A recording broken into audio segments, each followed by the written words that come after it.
Canelo, what did you think about the shove, that moment that happened on stage? No. I'm turning on. Have you ever wondered what unfolds when two of boxing's biggest names clash, long before they even lace up their gloves? Have you ever considered how one punch, thrown in words or ego, can bruise a fighter's pride before a title is even at stake? See a small fighter, when you look in his eyes, do you see a fighter that could possibly beat you? No, never. Never. Resurfaced sparring footage shockingly reveals Terence "Bud" Crawford striking the canvas with a sharp left hook. Originally filmed during Crawford's lightweight days, the clip re-emerged on July 8, 2025, and it didn't take long to land in the hands of undisputed super middleweight champion Canelo Álvarez. But instead of expressing concern over Crawford's past vulnerability, Canelo burst into laughter, using the moment to mock the man often hailed as a defensive mastermind. What up, Biz? Who you got? Canelo Crawford. Who you got? Canelo Crawford. Yeah, Canelo. I heard the punches that he hit Charlo with. Right from the start, that mocking chuckle was more than just a laugh, it was a message. This is psychological warfare, and Canelo's letting Crawford know he's seen exactly how hard Bud can fall. Studying an opponent's tape is standard. Using it as a weapon is something else entirely. Canelo has turned a private training slip into a very public jab, staking his ground before a single punch is thrown. I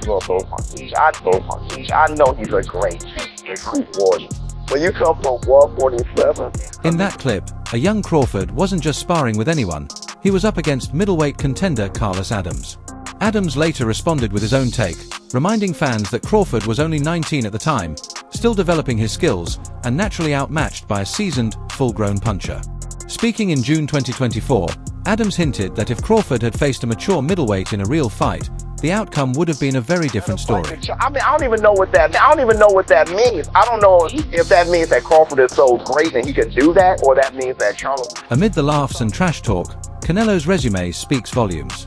With 63 wins, just 2 losses, and 2 draws, along with titles in 4 weight classes, he remains the face of modern boxing. His victories over names like Dmitry Bivol and Sergey Kovalev at light heavyweight show that his power rises with him through the divisions. Still, Canelo doesn't hesitate to dismiss Crawford's skill set, insisting that speed and reach alone won't be enough to protect Bud from the sheer force he's up against. Anybody can do better than Charlo did, man. You still really pay the bill? That would be tough.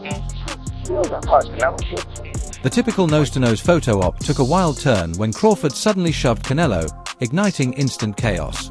Canelo fired back with equal force, and in seconds, both men were on the verge of an all-out brawl. It took a swarm of security, and even UFC boss Dana White, to step in and separate the two.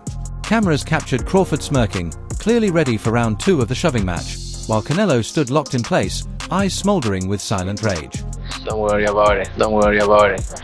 He's not gonna beat me. Don't worry about it. I think this fight is gonna... Beneath the theatrics, every shove meant something. It wasn't just for show, it was a raw preview of the rivalry boiling between them, offering fans a taste of the tension that will erupt on fight night. More than hype, it set the tone for September 13th in Las Vegas, a clash driven not by mutual respect, but by real animosity and electrifying drama. Be in the books of the history of boxing for sure, that's for sure.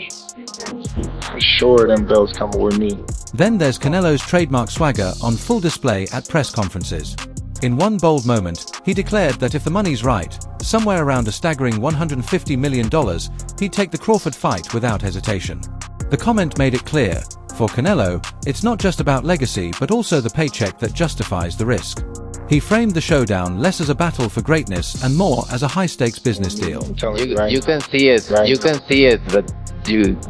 gonna be difficult. You take it to your mom.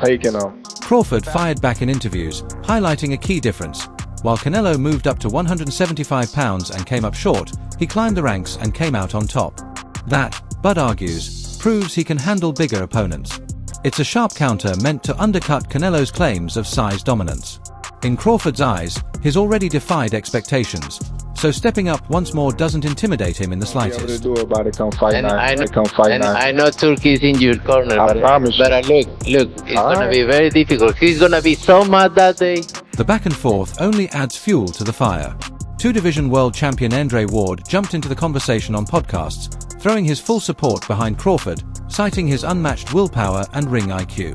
Ward reminded fans that the real challenge isn't dropping Crawford, it's breaking his spirit, something no one's ever done. His endorsement reflects the deep respect Crawford commands, even among boxing's elite. Every moment, every sneer, shove, boast, and interview isn't just hype. It's all building toward one thing, what could become the defining fight of the decade. Every verbal jab, every viral laugh, and every staged face-off adds weight to that one night under the Vegas lights. At stake, legacy, history, and the right to claim supremacy at 168 pounds. With 43 fights, and 39 in the world series. And yet, beneath all the noise, one truth stands firm. When the bell rings, none of the trash talk, viral clips, or past knockdowns will matter. Only the punches that land, and the will to rise after each one, will decide the outcome. Here's the bottom line. Every insult, every leaked video, every shove is just part of the build-up to a showdown that's bigger than any single moment. This is more than a fight. It's a battle between two warriors daring each other to cross boundaries no fighter has crossed before. It's experience versus relentless hunger, strategy versus raw force. Mark your calendars. Tune in. Brace yourself. This is the kind of fight that will be talked about for decades, studied by analysts, and etched into boxing history. Because when the final bell rings and the dust settles, we'll realize that every laugh, every push, and every bold claim was just a prelude to a war that redefined greatness inside the ring. 40-something fights. To tell you the truth, I was over the hill. Beyond the mocking laughter and the shoves lies a deeper dimension to this rivalry, one that plays out like a psychological chess match. Every public jab isn't just trash talk, it's a calculated move, testing the cracks in the other's mental armor.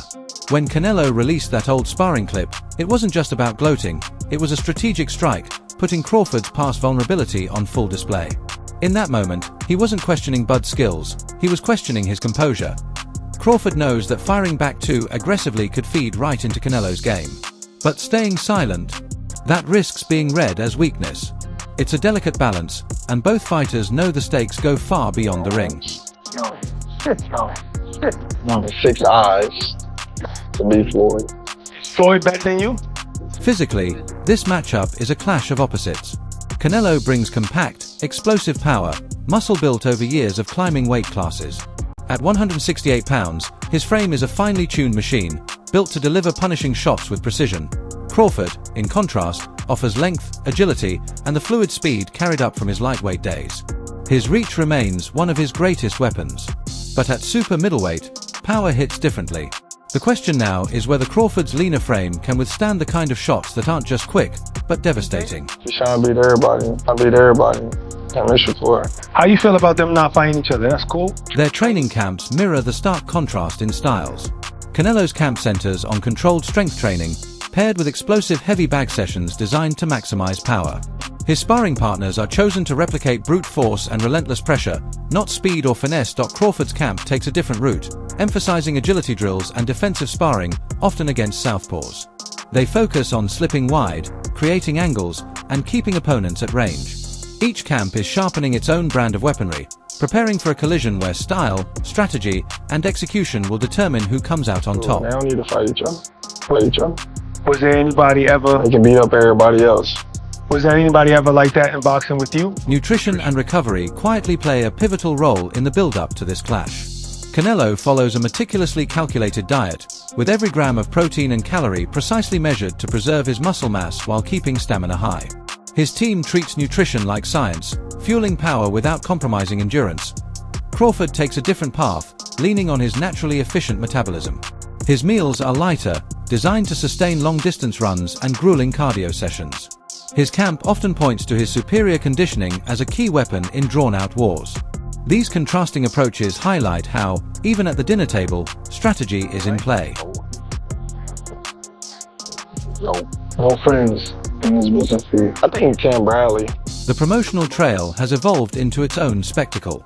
Every media appearance is more than just hype, it's a calculated move in the psychological battle.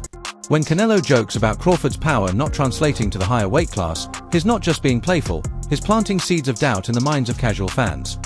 Crawford responds with calm, deliberate remarks about legacy, gently reminding the world that he's already taken down bigger opponents. Every interview becomes a weapon, every sentence carefully crafted to chip away at the other's confidence. It's a verbal chess match, a psychological sparring session that perfectly foreshadows the physical war ahead. I think Terence Bradley would have been like that. I wouldn't have. I want to talk to you.